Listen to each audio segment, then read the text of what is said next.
ഞാനിപ്പോഴുള്ളത് ഡൽഹിയിലെ പ്രധാനമന്ത്രിയുടെ ഔദ്യോഗിക വസതിക്ക് മുന്നിലാണ്. അല്പസമയം മുമ്പാണ് പ്രധാനമന്ത്രിയുടെ വസതിയിൽ ഉന്നതതല യോഗം അവസാനിച്ചത്. സംയുക്ത സൈനിക മേധാവി, വിവിധ സേനകളുടെ മേധാവിമാർ, ഒപ്പം IB, RO എന്നിവരുടെ എല്ലാ മേധാവിമാർ, ഒപ്പം മുൻ കരസേനാ മേധാവി, വിവിധ സേനകളുടെ മുൻ മേധാവിമാരും ഈ യോഗത്തിൽ പങ്കെടുത്തതായുള്ള വിവരങ്ങളുണ്ട്. ആ തരത്തിൽ വലിയ പ്രാധാന്യത്തോടു വലിയ ഗൗരവത്തോടു കൂടിയുള്ള കൂടിയാലോചനകളാണ് യോഗത്തിൽ നടന്നതെന്നാണ് നമ്മൾ മനസ്സിലാക്കുന്നത്. അല്പസമയം മുമ്പ് ഈ യോഗം അവസാനിപ്പിച്ച് യോഗത്തിൽ പങ്കെടുത്തവരെല്ലാം മടങ്ങിയിട്ടുണ്ട്. അതായത് പാകിസ്ഥാൻ നിലവിൽ പ്രകോപനം തുടരുന്ന പശ്ചാത്തലത്തിൽ, വലിയ പ്രകോപനങ്ങളിലേക്ക് തുടരുന്ന പശ്ചാത്തലത്തിൽ ഇനിയുള്ള നീക്കങ്ങൾ എങ്ങനെയാവണം എന്നതാണ് പ്രധാനമന്ത്രിയുടെ വസതിയിൽ പ്രധാനമന്ത്രിയുടെ അധ്യക്ഷതയിൽ ചേർന്ന യോഗത്തിൽ വിലയിരുത്തിയത്.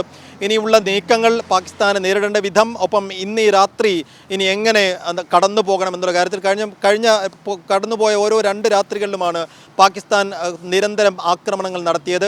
കഴിഞ്ഞ രാത്രിയിലാണ് ഒരു പ്രത്യാക്രമണം എന്ന രീതിയിൽ പാകിസ്ഥാൻ്റെ 3 വ്യോമത്താവളങ്ങൾ ഇന്ത്യ തകർത്തത്. അതുകൊണ്ട് തന്നെ ഇനിയുള്ള മണിക്കൂറുകളിൽ പ്രകോപനം തുടരുന്ന മുറയ്ക്ക് ഇന്ത്യയുടെ തിരിച്ചടി എങ്ങനെയായിരിക്കണം, പ്രത്യാക്രമണം എങ്ങനെയായിരിക്കണം എന്നുള്ളതാണ് കാര്യമായും ആ യോഗത്തിൽ ചർച്ചയായതെന്നാണ് മനസ്സിലാക്കുന്നത്.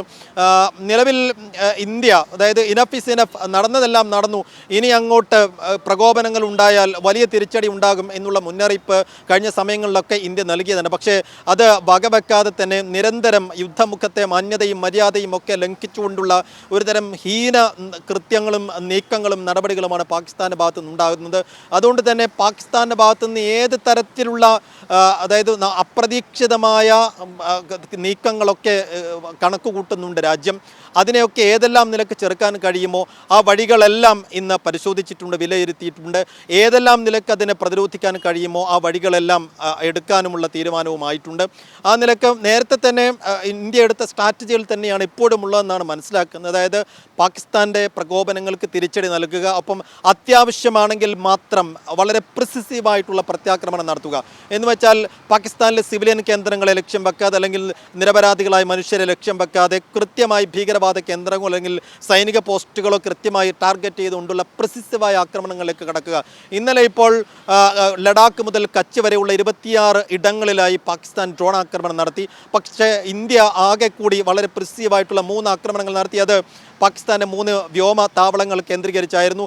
ആ 3 വ്യോമ താവളങ്ങളിൽ നിന്നാണ് ഇന്നലെയും കഴിഞ്ഞ രാത്രിയിലും കൃത്യമായി ഡ്രോൺ ആക്രമണങ്ങൾ നടത്തിയത് എന്ന് രാജ്യം കണ്ടെത്തുന്നു, നിരീക്ഷിക്കുന്നു, അതിൽ ഒരു വ്യക്തത വരുത്തുന്നു. അതിനുശേഷം ആ 3 ഏരിയകൾ കൃത്യമായി ടാർഗറ്റ് ചെയ്തുകൊണ്ട് അറ്റാക്ക് നടത്തുന്നു. അത് രാവിലെ തന്നെ പാകിസ്ഥാൻ സ്ഥിരീകരിക്കുകയും തങ്ങളുടെ 3 വ്യോമത്താവളങ്ങൾ ആക്രമിക്കപ്പെട്ടു എന്ന് വിലപിക്കുകയും ചെയ്യുന്നത് നമ്മൾ കണ്ടതാണ്. ആ നിലക്ക് പാകിസ്ഥാൻ്റെ ഭാഗത്തുനിന്ന് ഇന്നും ഈ പകൽ ഉദിച്ചതിന് ശേഷവും കൃത്യമായി പ്രകോപനങ്ങൾ തുടരുന്നത് തന്നെയാണ് നമ്മൾ കാണുന്നത്. ജമ്മുവിൽ നമുക്ക് 5 പേര് നഷ്ടമായി. അതിൽ ഒരാൾ ജമ്മു കശ്മീർ അഡ്മിനിസ്ട്രേഷനിലെ ഒരു ഉന്നത ഉദ്യോഗസ്ഥനാണ്. ഒപ്പം 2 വയസ്സുകാരിയായ ഒരു പെൺകുഞ്ഞിനും ജീവൻ നഷ്ടമായി. അങ്ങനെ 5 പേർക്ക് ജമ്മുവിൽ ജീവൻ നഷ്ടമായി. ഒപ്പം ഇന്ന് രാവിലെ വാർത്താ സമ്മേളനം നടത്തിയപ്പോൾ വ്യോമസേന വിംഗ് കമാൻഡർ വ്യോമിക സിംഗ് തന്നെ സ്ഥിരീകരിച്ച ഒരു കാര്യം, പാകിസ്ഥാൻ ആശുപത്രികളും ജനവാസ കേന്ദ്രങ്ങളും ഒപ്പം സ്കൂളുകളുമൊക്കെ ലക്ഷ്യം വെക്കുന്നുവെന്ന്. അതിനാധാരമായൊരു സംഗതി, ജമ്മു കശ്മീരിലെ ഉധംപൂരിൽ വ്യോമത്താവളത്തിന് സമീപമുള്ള ആശുപത്രിക്ക് നേരെയും സ്കൂളിന് നേരെയും ആക്രമണം. അത് ആ രീതിയിൽ ജനവാസ കേന്ദ്രങ്ങൾക്ക് നേരെയും സിവിലിയൻസ് കേന്ദ്രങ്ങൾക്ക് നേരെയും ഒക്കെയാണ് പാകിസ്ഥാൻ്റെ അറ്റാക്ക് പോകുന്നത്, ആക്രമണം പോകുന്നത്. അപ്പോൾ പാകിസ്ഥാൻ്റെ ഭാഗത്തു നിന്നുള്ള ഏത് നീക്കങ്ങളെയും അപ്രതീക്ഷിതമായി എന്തും ചെയ്യാവുന്ന ഒരു അവസ്ഥയിലേക്ക് പാകിസ്ഥാൻ മാറിയിട്ടുണ്ട്. കിട്ടിയ ആയുധം തോന്നിയതുപോലെ പ്രയോഗിക്കുന്ന രീതിയിൽ പാകിസ്ഥാൻ മാറിയിട്ടുണ്ട്. ആ ഒരു അവസ്ഥ കൃത്യമായി രാജ്യം വിലയിരുത്തുന്നുണ്ട്, മുൻകൂട്ടി കാണുന്നുണ്ട്. അതിന് കൃത്യമായ രീതിയിൽ പ്രതിരോധിക്കുക, ഒപ്പം വേണ്ട സമയത്ത് സൂക്ഷ്മതയോടെ പ്രിസിസീവായി പ്രത്യാക്രമണം നടത്തുക എന്നുള്ള സ്ട്രാറ്റജിയുമായിട്ട് തന്നെയാണ് മുന്നോട്ട് പോകുന്നത്. പക്ഷേ ഈ വലിയ പ്രകോപനങ്ങൾ, ഈ അതിക്രിയ തുടരുന്ന മുറയ്ക്ക് വലിയ പ്രത്യാക്രമണത്തിലേക്ക്, വലിയ തിരിച്ചടിയിലേക്ക് രാജ്യം പോകുമെന്നുള്ള സൂചനയും കൂടി ഇന്നത്തെ വാർത്താ സമ്മേളനത്തിൽ നമ്മുടെ വിവിധ സേനാ മേധാവിമാർ നൽകിയിട്ടുണ്ട്. അക്കാര്യത്തിൽ ഒരു തീരുമാനമെടുക്കുകയാണ് അല്പസമയം മുമ്പ് പ്രധാനമന്ത്രി വസതിയിൽ ചേർന്ന ഈ യോഗത്തിൽ തീരുമാനമെടുത്തതും. എന്തായാലും വലിയ ജാഗ്രതയിലാണ് രാജ്യമെങ്ങുമുള്ളത്. പ്രത്യേകിച്ചും അതിർത്തി സംസ്ഥാനങ്ങളിൽ വലിയ ജാഗ്രതയുണ്ട്.